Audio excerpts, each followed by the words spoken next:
Hey all, I am Diyam Shah. And I am Astha Shah. You all are welcome to my Dadu Sujit Bose YouTube channel Memory Lane. You will enjoy this episode in two parts.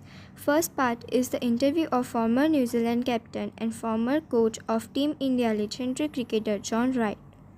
Second part consists of an interesting incident which took place at SCA Stadium Rajkot during John's visit, which is narrated by Honorable Secretary of Saurashtra Cricket Association Mr. Himanshu Shah. So enjoy our new episode of Memory Lane. Thank you. It was 89. I was captain of New Zealand. We played West Zone team here at the old Rajkot. I think we got 100 actually. It was a very flat wicket.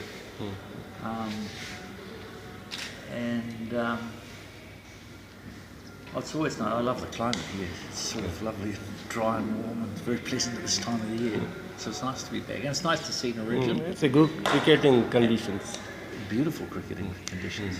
I think this time of the year are the best cricketing. It is the best. In December, January, they are heavenly. You will find. And really here because it's just you feel very comfortable in shirt sleeve weather.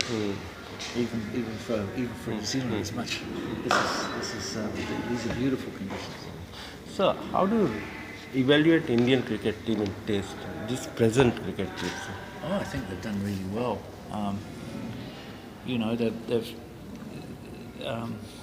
I think they're a young team that is developing. They're certainly getting good results. Balance-wise, cricketing means bowling, batting. Well, I think they've got a good.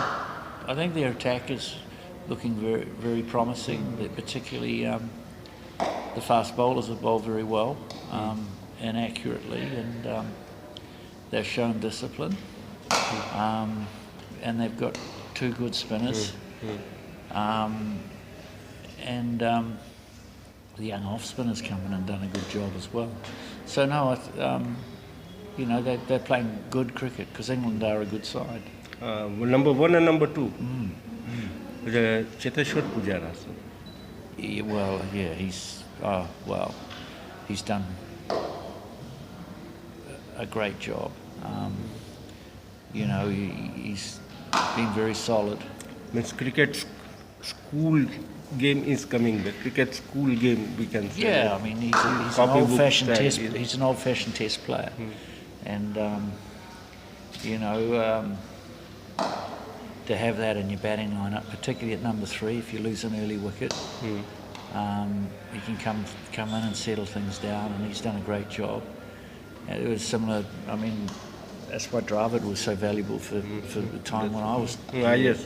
And he was a huge part of the team's success. And Pujara, if he can carry on that, particularly outside of India too. I mean, that's always the biggest challenge.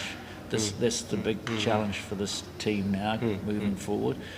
They look like they're going to win the series against England, and then they've got Australia coming here, and then when they tour outside, they'll be, that'll be a great challenge. And Kohli. Well, he's leading by example, and he's aggressive. He plays with passion. I think everyone enjoys that. Yeah. What do you think, sir, that the winning, that instinct has come to the Indian team, sir, nowadays? Oh, well, because in your time also good players were there. I think the Fabulous Five, it was a bailing for them. Yeah. And now if you see only 2 batsmen are there, Kohli and Cheteshwar, whom you can rely upon. Oh, well, I think there's some talented players there, and they'll you just got to pick players, and if you pick players with the right attitude and tough attitude, and stick with them, and give them a fair opportunity. I mean, Rahani's proved himself at that level, but he's just having a little off spell at the moment. Going through a bad patch. That happens. Otherwise, that happens, and you've got to. I mean, I thought Partiff did a very good job at the top of the order. Vijay's done well in West Indies, and then he's having a bit of a lull. So, I mean, you want players that are hungry to succeed, and if they've got that attitude to do well, then that's the most important thing. So any memory with India in your time? Lifetime memory, sir, in cricketing? I mean, I just really enjoyed the opportunity to work with the team and work with some great young men. They were all outstanding. They are all now in commentary box, sir. Yeah, a lot in the commentary box, but Kumle's coaching and summer administration, and that's great to see. And you got Surabh now, who's got a big role in administration in Bengal, and yes. and Dravid's doing a great job with the under 19s and 18s. It's great. Laxman's with Hyderabad and Sachin's with Mumbai. So, and Sehwag, I mean, they were all good, great young men to work with. So, final question: as a coach, sir, a bowling coach is better or batting coach is better, sir?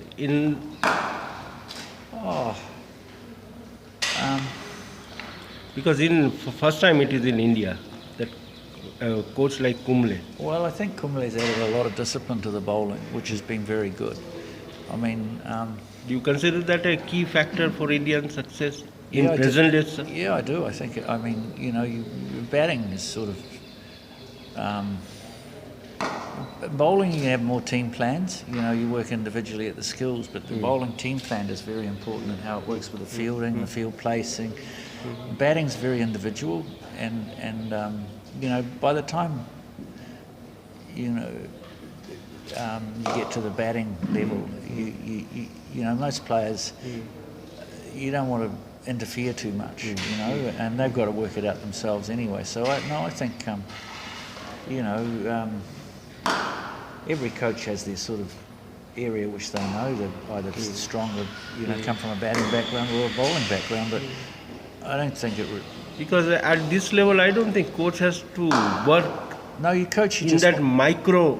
Yeah, you're just trying to get your team and binded, united. Team together, and there's a lot of man management issues really, and just helping the players so that they're well prepared when they.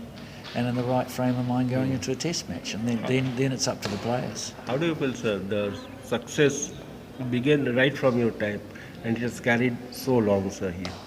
Well, it's winning's a habit, and it's a good habit,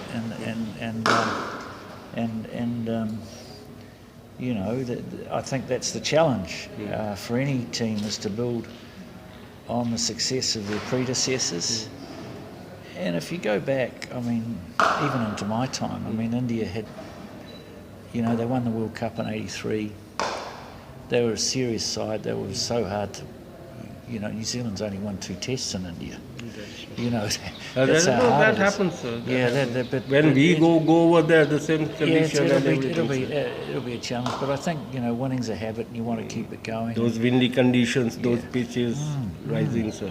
But that's sort of part of the. But they must show some meat in that, sir. Yeah, and I think they will. And that's probably the, the thing that when you start to win at home, you start to win away, you expect to win away, and I think that this team has a great opportunity to build on, the proud history of Indian cricket. That's really what it's all about. I mean, the other thing is that, you're playing for you're playing for the fans, really. That's and the team, fans like a team that fights, win or lose. India will continue its winning in this track in near future, do you think, sir? Yeah, I think so. Yeah, I hope so. They've got a very well balanced attack, and particularly the fast bowlers look good, and that's very important when you go overseas. And then it's just up to the batsman to be able to handle those conditions. Handle all types of conditions. Okay, sir. Thank you very much. No problems. It was a great. Hi, this is Himanshu Shah from Saurashtra Cricket Association. I fondly remember sharing memorable moments with none other than John Wright. It was 2016 while domestic season was on. In fact, immediately after Saurashtra Cricket Association hosted first ever test match at Rajkot, which was between India versus England. John Wright visited Saurashtra Cricket Association stadium for talent scouting. He came and sat in west stand of the stadium without wanting to get noticed at all. We came to know after his presence after a while and immediately requested him to come and sit at South Pavilion. Niranjan Shah is having good friendship with him. We all were overwhelmed to have him at the stadium. Both Niranjan and John talked a lot about their memories of cricket. He wholeheartedly appreciated the stadium, its infrastructure and facilities.